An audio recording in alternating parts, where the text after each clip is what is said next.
दोस्तों, vitamin D जिसे सूर्य के प्रकाश की उपस्थिति में बनने की क्षमता के कारण सनशाइन विटामिन का उपनाम भी दिया गया है। मानव शरीर को स्वस्थ रखने में एक प्रमुख भूमिका निभाता है।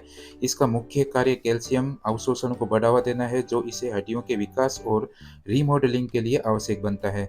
हालांकि विटामिन डी के अन्य लाभों में रक्तचाप नियंत्रण, प्रतिरक्षा प्रणाली सहायता, वजन प्रबंधन और बहुत कुछ शामिल हो सकते हैं। तो दोस्तों, जानते हैं विटामिन डी के कुछ और भी फायदे विस्तार पूर्वक। पहला फायदा है हड्डियों को मजबूत बनाता है। विटामिन डी अपनी हड्डियों के निर्माण और मजबूती के लिए जाना जाता है। कैल्शियम जो आपकी हड्डियों को लाभ पहुंचाता है, वह विटामिन डी के बिना अपना काम नहीं कर पाएगा। दोनों पोषक तत्व मिलकर ऑस्टियोपोरोसिस को रोकने में भी मदद कर सकते हैं। यह स्थिति तब होती है जब किसी व्यक्ति की हड्डियां कमजोर और भंगुर होती है। दूसरा फायदा है प्रतिरक्षा प्रणाली का समर्थन करता है। एक अध्ययन में पाया गया कि इन्फ्लुएंजा या अन्य श्वसन संबंधी बीमारियों के अलावा उच्च अक्षांश और सर्दियों का मौसम विटामिन डी की कमी के जोखिम कारक है। इसे ध्यान में रखते हुए विटामिन डी प्रतिरक्षा बढ़ाने के लिए फायदेमंद हो सकता है। तीसरा फायदा है मांसपेशियों को मजबूत बनाने में मदद करता है। हड्डियों को मजबूत बनाने की क्षमता के साथ साथ विटामिन डी मांसपेशियों को मजबूत बनाने में भी प्रभावशाली है।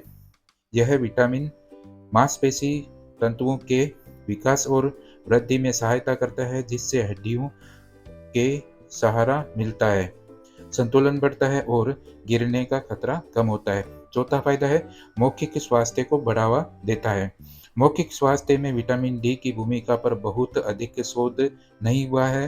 हालांकि एक समीक्षा ने निश्चय निकाला है कि चूंकि विटामिन डी हमारे शरीर को कैल्शियम को अवशोषित करने में मदद करता है, इसलिए यह दांतों की सड़न, कैविटी और मसूड़ों की बीमारी के जोखिम को कम कर सकता है। पांचवा फायदा है मधुमेह को रोकने में मदद कर सकता है। अध्ययन निर्णायक नहीं है, लेकिन विटामिन डी टाइप 1 और टाइप 2 मधुमेह की रोकथाम में लाभकारी हो सकता है। यह एक अध्ययन में पाया गया कि 6 महीने तक विटामिन डी सप्लीमेंट लेने से मधुमेह या बीमारी के उच्च जोखिम वाले लोगों में इंसुलिन संवेदनशीलता बढ़ जाती है। छठा फायदा है चिड़चिड़ा अंत्र सिंड्रोम के लक्षणों को कम कर सकता है।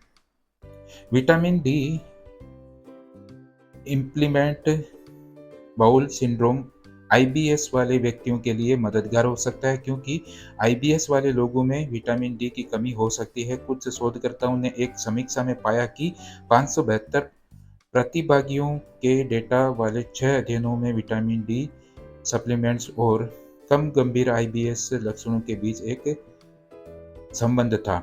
सातवां फायदा है अवसाद के लिए मददगार हो सकता है। सूरज की रोशनी आपके मुंह को बेहतर बना सकती है और विटामिन डी भी ऐसा ही कर सकता है। शोधकर्ताओं ने अवसाद और विटामिन डी की कमी के बीच संबंध पाया है। उन्होंने माना कि इसके सटीक कामकाज को परिभाषित करने के लिए और अधिक शोध की आवश्यकता है, जैसे कि क्या विटामिन डी का कम स्तर अवसाद का कारण या प्रभाव है। आठवां फायदा है मल्टीपल स्क्लेरोसिस के जोखिम को कम कर सकता है। पर्याप्त विटामिन डी लेने से मल्टीपल स्क्लेरोसिस विकसित होने की संभावना कम हो सकती है। एमएस एक ऑटो इम्यून विकार है जो केंद्रीय तंत्रिका तंत्र सीएनएल के भीतर सूजन प्रेरित तंत्रिका क्षति के परिणाम स्वरूप होता है। दोस्तों, मैं आशा करता हूं कि वीडियो में दी गई जानकारी आपको अच्छी लगी होगी। वीडियो को लास्ट तक देखने के लिए आपका बहुत बहुत धन्यवाद। और दोस्तों, अगर आप इस वीडियो पर नए हो तो प्लीज़ वीडियो को लाइक, शेयर और चैनल को सब्सक्राइब जरूर कर देना।